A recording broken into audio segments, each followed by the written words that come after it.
स्वागत है आपका एम एजुकेशन एकेडमी के यूट्यूब चैनल पे। तो चंद्रवंश की इस श्रृंखला में हमने पिछली क्लास में लक्ष्मी चंद के बारे में पढ़ लिया था। आज हम लक्ष्मी चंद के आगे पढ़ते हैं। देखिए, लक्ष्मी चंद की बात में करूं तो लक्ष्मी चंद के कुल 4 प्रमुख बेटे माने जाते हैं, जिनमें से दिलीप चंद, तिरमल चंद, नारायण चंद और बाज बहादुर चंद और नीला गोसाई। ठीक है, देखिए इसके बाद आपके पास क्या है। इसके बाद जब लक्ष्मी चंद की मृत्यु हो जाती है तो लक्ष्मी चंद के बाद गद्दी पर बैठता है दिलीप चंद। और इसने अपने पिता लक्ष्मी चंद ने जब गढ़वाल पर आक्रमण किया था तो गढ़वाल अभियानों में इसने अपने पिता की क्या की थी, सहायता की थी। बाद में इसकी जो मृत्यु होती है वो टीबी रोग यानी तपेदिक या क्षय रोग के कारण इसकी क्या हो जाती है, मृत्यु हो जाती है। और इसी के समय जो कि पंत और उप्रेती जाति के लोग थे उन्होंने वहां पे विद्रोह कर दिया था। याद रखना, गड्यूरा ताम्रपत्र में इसे महाराजा कुमार या युवराज के नाम से संबोधित किया गया है। इसके अगर मैं शासनकाल की बात करूं तो 16 से 16 और 1621 तक ये युवराज के रूप में शासन किया इसने। और 1621 से 1624 में युवराज के बाद ही क्या बना, राजा। तो राजा के रूप में इसने 1624 तक शासन किया और 1624 में इसकी मृत्यु हो जाती है। इसके बाद 1624 में विजय चंद राजा बनता है, जो कि दिलीप चंद का क्या था, पुत्र था। और यह एक भोगविलासी राजा था जिसके समय जनता ने क्या कर दिया, विद्रोह कर दिया। और जब विद्रोह कर दिया तो विद्रोह का नेतृत्व किया था पंत और उप्रेती जाति के लोगों ने।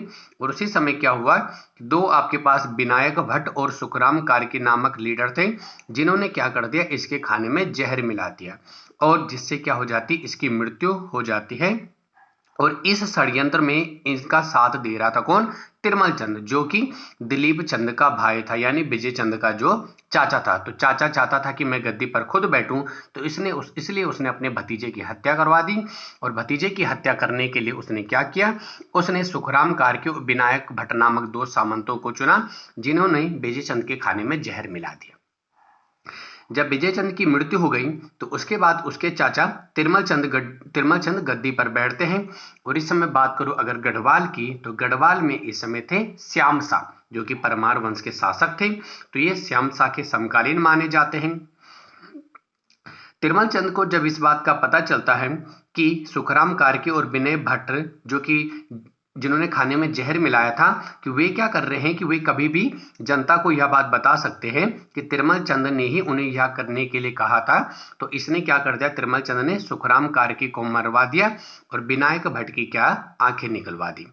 बाद में जब जनता के द्वारा विद्रोह किया गया, क्योंकि ये दोनों खास थे और जनता भी इन्हें जानती थी, तो जनता ने जब विद्रोह कर दिया कि ऐसे कैसे 2 सैनिकों की, किसी एक सैनिक की मृत्यु हो गई और दूसरे की आंख निकलवा गई, तो जनता ने विद्रोह कर दी और विद्रोह के कारण तिरमल चंद को गद्दी छोड़ करके भागना पड़ा। जब इसने गद्दी छोड़ी तो ये गद्दी छोड़ने के बाद चले गया गढ़वाल में श्रीनगर में इसने श्याम शाह से शरण ली।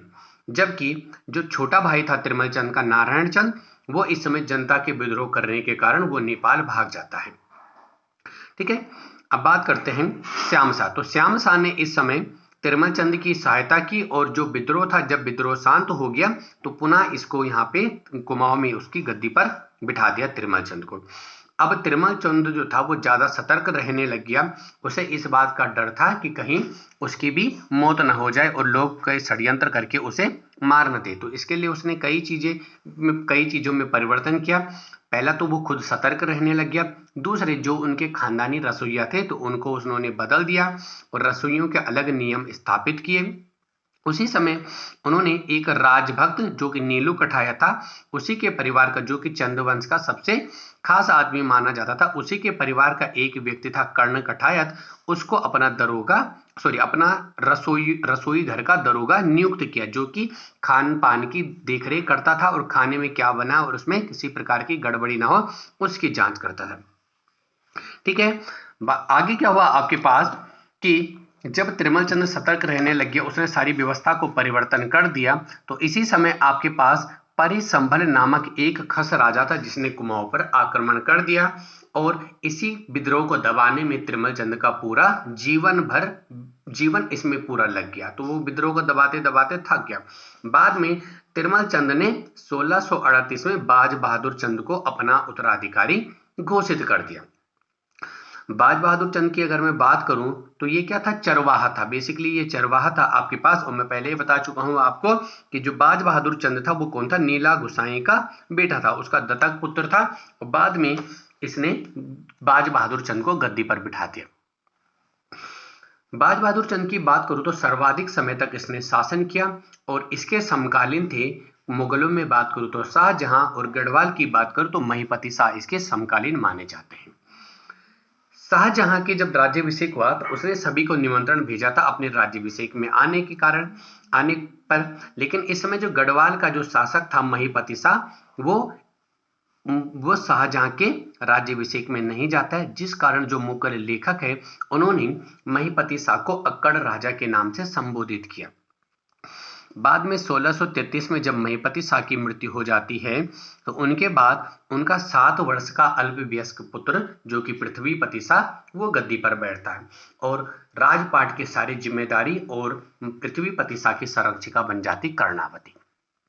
देखिए, जो महिपति शाह थे वे शाहजहां के राज्याभिषेक में जाना तो चाहते थे, लेकिन इस समय क्या थे आपके पास, तिब्बत जो चीन हमले थे उनकी देखरेख कर रहे थे, यानी वो युद्ध अभियान पे थे, तो इस कारण वो नहीं जा पाए। जबकि मुगल शासकों ने सोच लिया कि ये क्या है, अक्कड़ राजा, तो उन्हें अक्कड़ राजा कह दिया। ठीक है। बाद में शाहजहां ने इस बात के प्रतिशोध स्वरूप क्या कर दिया, शाहजहां ने गढ़वाल पर आक्रमण कर दिया। जैसे ही शाहजहां ने नवाजत खां के नेतृत्व में गढ़वाल में सेना भेजी, तो कर्णावती जानती थी कि जो मुगल है वे पहाड़ी इलाकों को अच्छी तरीके से नहीं जानते, तो उनकी घेराबंदी करके कर्णावती ने नवाजत खां को पकड़ लिया और बाद में उसको आत्मसमर्पण करने को कहा, और वचन दिया कि ना भूल कर भी कभी गढ़वाल पर आक्रमण नहीं करेंगे। जब नवाजत खान ने एक रानी के सामने झुकना उचित नहीं समझा, तो बाद में रानी ने कहा कि किस तरीके से मैं इन्हें बेइज्जत करूं, तो उनके नाक और कान काट दिए गए, जिस कारण कर्णावती को नाक कट्टी रानी के नाम से भी संबोधित किया जाता है। इसी समय आपके पास तराई भाबर का जो इलाका था उस पर कटेहरों के द्वारा कब्जा किया गया, और बाज बहादुर चंद के शासनकाल में राजस्व का सबसे बड़ा साधन क्या था, तराई भाबर था, क्योंकि वहां पे सबसे ज्यादा उपजाऊ जमीनें थी। बाद में जो बाज बहादुर चंद था वो शाहजहां से इस सिलसिले में मिलने गया, और शाहजहां को उसने चंवर, कस्तूरी, घोड़े और सोना चांदी देकर सम्मानित किया। बाद में शाहजहां ने इससे खुश होकर तराई भाबर का जो इलाका था जो मुगलों ने जीत लिया था, तो कटेहरों के द्वारा यह क्षेत्र किसको दिया गया, वापस बाज बहादुर चंद्र को दिया गया। 1654 में शाहजहां ने पुनः पृथ्वीपति शाह पर आक्रमण किया, जिसमें शाहजहां की सहायता की थी बाज बहादुर चंद के द्वारा, और इस युद्ध में क्या है, माना जाता है कि गढ़वाल नरेश की हार हो जाती है, और इस कारण शाहजहां बाज बहादुर चंद से बड़ा खुश हो जाता है और उसको बहादुर और जमींदार की उपाधि दे देता है। बाद में शाहजहां की मृत्यु के बाद उसका पुत्र जो था, क्योंकि उत्तराधिकार के युद्ध प्रारंभ हो गए थे, तो उत्तराधिकार के जब युद्ध प्रारंभ हो गए थे, तो जो बड़ा पुत्र था दारा शिकोह, उसकी हत्या करके औरंगजेब गद्दी पर बैठ गया था, और बाज बहादुर चंद जो था वो मुगलों का तो प्रिय था ही, और मुगलों की प्रति स्वामी भक्ति दिखाते हुए उसने औरंगजेब की भांति कुमाऊं में भी जजिया कर आरोपित कर दिया। याद रखना कि बाज बहादुर चंद के समय तिब्बती व्यापारियों पर सिरती कर लिया गया, जो कि एक नगद कर था, नगद रूप में लिया जाता था, और युद्ध के समय इसने सभी जनता से मांगा कर लगाया, जो कि युद्ध के समय जनता से मांगा जाता था, इसी के नाम पर इसका नाम हो गया मांगा कर। और इसने नमक के उत्पादन पर भी नमक कर लगाया। आगे इसने पट्टियों और ग्रामों में शासन व्यवस्था शुरू की, और इसने अपने नाम से बाजपुर शहर की स्थापना की। अल्मोड़ा और पौड़ी की सीमा के मध्य बसे मनीलागढ़ पर इसने आक्रमण किया, और वहां से जो कतूरी शासक थे वो उस समय गढ़वाल की सीमा में भाग गए, और उन्होंने गढ़वाल की पूर्वी भाग में लूटपाट मचाने लगे, जहां पर गोला रावत भूप सिंह की कतूरियों के साथ युद्ध में मौत हो गई। याद रखना कि जो बाज बहादुर चंद है उस बाज बहादुर चंद का छायाचित्र न्यूयॉर्क स्थित ब्रुकलिन म्यूजियम में अभी भी संरक्षित है आपके पास। ठीक है, चलिए आगे बढ़ते हैं। अगला, इस समय आपके पास याद रखना कि जो तीलू रौतेली थी वो इसके समकालीन मानी जाती है, बाज बहादुर चंद के समकालीन। इस तीलू रौतेली की माता का नाम था मैणा देवी और पिता थे भूप सिंह और इनका मंगेतर था भूप सिंह। ठीक है, पिता थे भूप सिंह, सॉरी माफ कीजिए, पिता का नाम था भूप सिंह। ठीक है, और हाँ, पिता का नाम था भूप सिंह। ये मंगेतर काट देना, यहाँ पे ये मंगेतर नहीं थे। ठीक है, ये काट देना, मंगेतर थे इनके, लेकिन ये भूप सिंह भूप नेगी नहीं थे, ये पिता थे इनके। ठीक है, बाद में इन जन्म की बात करूं तो इनका जन्म 8 अगस्त 1666 को होता है पौड़ी के गुरुड़ गांव में, जहां पर इनकी अभी प्रतिमा भी है। इनको उपाधि इनकी गढ़वाल की लक्ष्मीबाई भी कहा जाता और जॉन और आर के नाम से भी तिलू रौतेली को संबोधित किया जाता था। कत्यूरी के साथ युद्ध में जो इनके पिता थे भूप सिंह और तिलू रौतेली के 2 भाई और मंगेतर मारे जाते हैं। और इस युद्ध में बाद में जब इनकी इस युद्ध होता, तिलू रौतेली जब युद्ध करती है तो इसमें इनका साथ दिया था इनकी जो सहेलियां थी, 2 सहेलियां वेलू और देवली, और इसकी घोड़ी का नाम था बिंदुली और हुड़किया। हुड़किया मतलब होता है कि जब युद्ध का जो घोष होता था, तिलू रौतेली का युद्ध घोष था हुड़किया, जिसको कहते हैं घिमंडू। वो क्या था? युद्ध का नारा था घिमंडू। तिलू जो रौतेली थी उसने अपने मामा और अन्य राजाओं को संगठित करके अपने पिता की मृत्यु का बदला लेने और कत्यूरियों को गढ़वाल की सीमा भगाने से संबंधित एक सेना तैयार की। और इस युद्ध में वो 7 साल तक वह युद्ध करती रही। बाद में उसने कत्यूरियों को गढ़वाल से बाहर खदेड़ दिया और इसने अपना पहला युद्ध था वो शुरू किया था खैरागढ़ के युद्ध से। बाद में वकलिया खाल, भिलन, भोण, ऊटीगढ़ और सराय तक को इसने जीत लिया था। सराय के अभियान में इसकी घोड़ी बिंदुली शहीद हो जाती है और इसने पौड़ी को भी जीत लिया था। और कहने का मतलब कि पौड़ी से इसने कत्यूरियों को भगा दिया था। बाद में कत्यूरियों ने वापस लौटते समय तिलू की नदी में मुंह, जब तिलू रौतेली ने उनको हरा दिया तो वह अपने अस्त्र शस्त्रों को रख करके नदी में जाकर के मुंह हाथ धुल रही थी। ठीक है, तो इसी समय एक कत्यूरी सैनिक रामू रजवार के द्वारा धोखे से उसकी क्या की जाती है? हत्या की जाती है। एक बात याद रखना कि तिलू की याद में गढ़वाल में रणभूत मेला आयोजित किया जाता है। रणभूत कौतिक क्या होता है कि युद्ध में मारे गए जो सैनिक होते उनकी याद में आयोजित किया जाता है रणभूत कौतिक।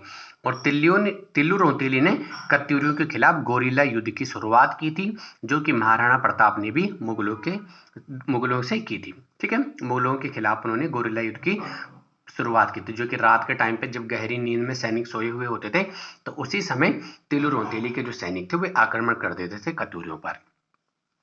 बात करें बाज बहादुर चंद की, तो बाज बहादुर चंद ने बहुत सारे मंदिरों का निर्माण करवाया, जिसमें से एक है आपके पास कटारमल सूर्य मंदिर। वैसे तो इस माना जाता है कि इस मंदिर का जो निर्माण है वो कत्यूरी शासक कटारमल ने करवाया और उसी के नाम पर इसका नाम है कटारमल सूर्य मंदिर। लेकिन कटारमल सूर्य मंदिर जो था उसका जीर्णोद्धार करवाने का काम किया था बाज बहादुर चंद ने, और इसके दरबार में स्मृति कौस्तुभ रचना रचित की गई थी।